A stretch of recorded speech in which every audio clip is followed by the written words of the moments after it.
अप्रैल 1891 को मध्य प्रदेश के मऊ में जन्मे संविधान के निर्माता भारत रत्न डॉक्टर भीमराव अंबेडकर उस वक्त के शायद सबसे पढ़े लिखे इंसानों में से एक थे। उनके पास किताबों का जखीरा हुआ करता था, किताबों का एक संग्रहालय उनके पास हुआ करता था। उन्होंने मुंबई के मशहूर एल्फिंस्टन कॉलेज से बीए, बाद में Columbia University and London School of Economics से पीएचडी की डिग्री प्राप्त की। शुरुआत से ही कुत्ते पालने, बागबानी करने, पढ़ाई करने, किताब पढ़ने का उनको बहुत शौक था। उनके संग्रहालय में उस वक्त उनका जो संग्रहालय था भारत के सबसे ज्यादा किताबों वाले संग्रहालय में से एक था। संभवतः सबसे ज्यादा किताबें उस वक्त उनके संग्रहालय में हुआ करती थी। उनके एक मशहूर किताब है इनसाइड एशिया, उसके लेखक जॉन गुंथेर ने लिखा। 1938 में उनकी राजगृह में अंबेडकर से मुलाकात हुई तो उनके पास लगभग 8000 किताबें थीं और उनकी मृत्यु तक लगभग ये किताबों की संख्या 35,000 तक पहुंच गई थी।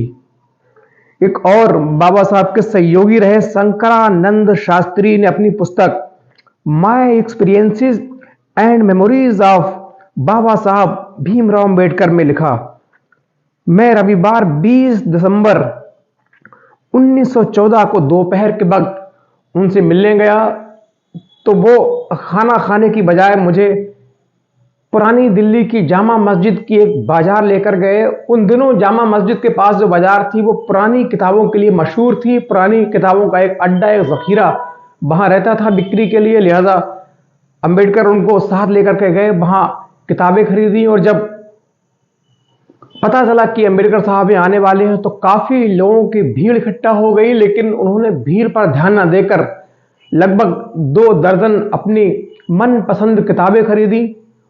और जब इनसे कहा गया कि खाने का वक्त हो चला है तो उन्होंने खाने को कोई तवज्जो नहीं दी, सिर्फ किताबें खरीदने में, पढ़ने में मशगूल रहे। लगभग 24 किताबें यानी 2 दर्जन के आसपास किताबें वहां से खरीदी और खरीद कर सीधा अपना घर की ओर निकल गए।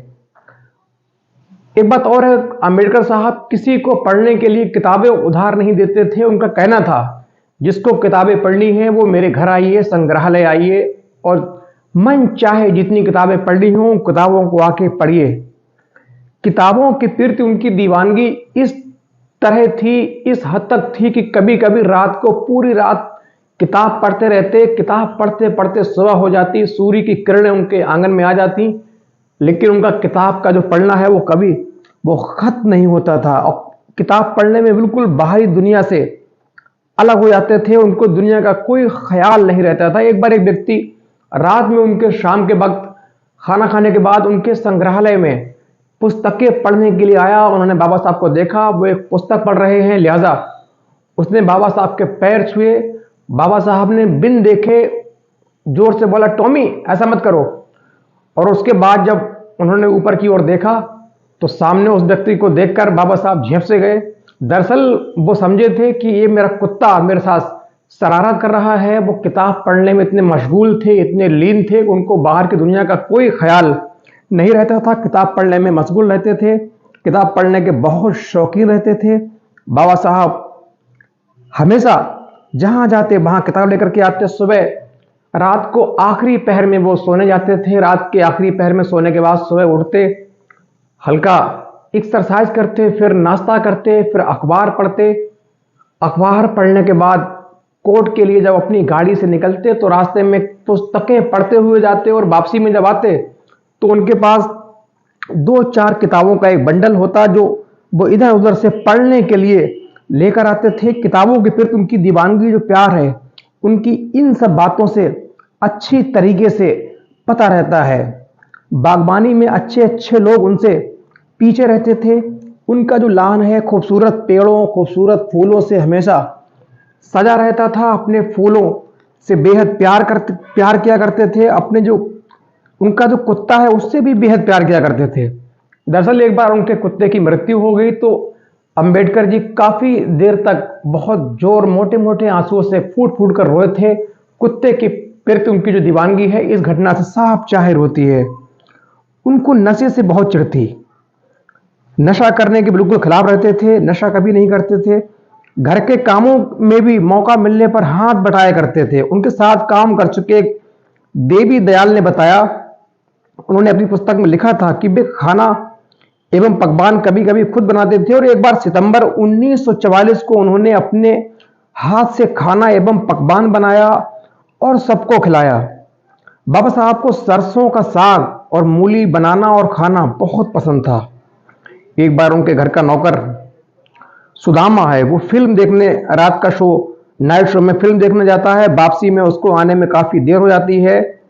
तब तक अंबेडकर साहब अंदर पढ़ाई कर रहे थे। उस नौकर ने सोचा यदि मैं अंदर जाऊंगा तो बाबा साहब की जो पढ़ाई है उसमें खलल अवरोध पैदा होगा, लिहाजा वो वहीं गेट के पास लेट जाता है और सो जाता है। उसी दौरान बाबा साहब थोड़ी देर के बाद बाहर की खुली, जो पुस्तकें पढ़ रहे थे, बाहर लॉन की खुली हवा लेने के लिए रात को बाहर निकलते हैं और देखते हैं सुदामा गेट पर सो रहा है। लिहाजा वो चुपचाप रहते हैं, उसको नहीं उठाते हैं और खामोशी से अपना जो ओवरकोट है उसको उड़ा देते हैं, उसके ऊपर डाल देते हैं, चुपचाप अपने कमरे में किताबें पढ़ने के लिए आ जाते हैं। सुबह जब सुदामा उठता है तो वो पाता है कि उसके ऊपर एक कोट पड़ा हुआ है।